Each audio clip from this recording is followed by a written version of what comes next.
Hey, everybody, welcome back to the Metal Command podcast. Tony here with you. And today I am joined by Norm Skinner, the singer of Forbidden, a brand new album by his other band, Niviane, called Queen of Phantoms. And then, of course, he has his solo project, a couple solo albums under his belt. And he also sang in Imagika for a number of years.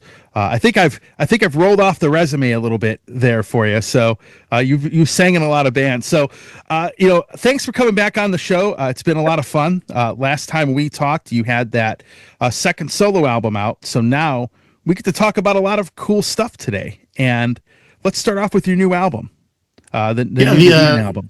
Yeah. So the Niviane album is as you said, Queen of Phantoms. We actually finished that album like 2 years ago. Mm-hmm. But we just couldn't find the right label to release it. It was either crappy deals or the ones that, or the ones that we wanted, they didn't want us. So, right. But that's the way it works. So we just held out and waited until we got the right deal.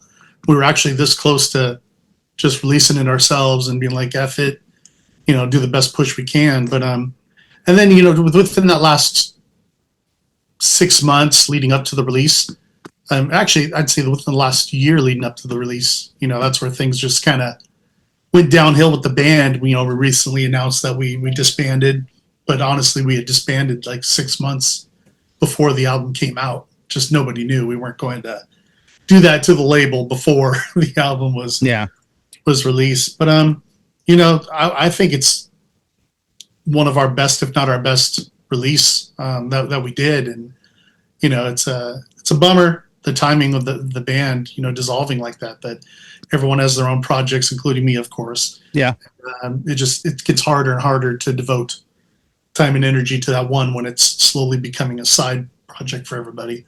Yeah. I mean, obviously you having touring commitments, I'm sure with Forbidden, it's going to put a little bit of a dent in that record. But, look, I think the album is very good. I think you went out on a high note, right? And, hopefully, and at some point, you never know, you could revive the project again down the road. You guys might get inspired. They may, want to say, hey, let's at least, maybe we won't tour, but maybe we'll just put together an album when we have some time. I mean, a lot of times that's how it happens, but I think the album is very good. Yeah, that was, I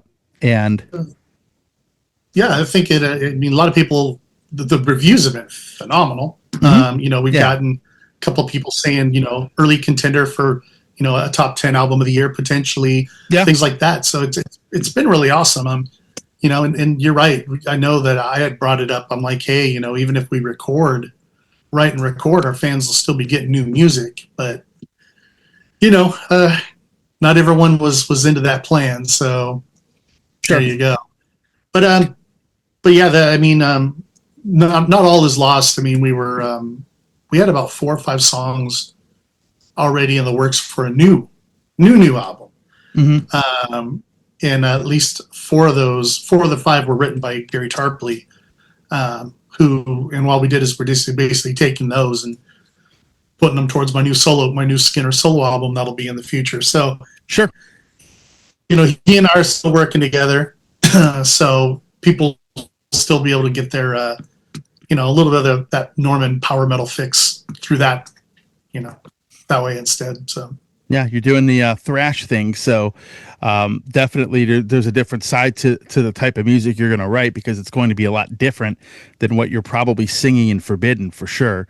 And it's always cool to have that other outlet for another kind of heavy metal or music that you want to do. Definitely that second Skinner album is a lot better than the first one. I think we talked about that previously. Oh, yeah. But no, look, I mean, if this band is disbanded, and you go out with this third album, look, I think you went on a high note. This is the best of the 3 records that you've definitely done. And it is a shame, but all good things come to an end, right? So, yeah, it just ran its course, unfortunately. But I agree. I agree with you. I do think it was our best. I mean, we just really honed in on what our sound was. Mm-hmm. I mean, by the third album, we were like, okay, we're not trying things. We just know what we write and what we sound like. So sure.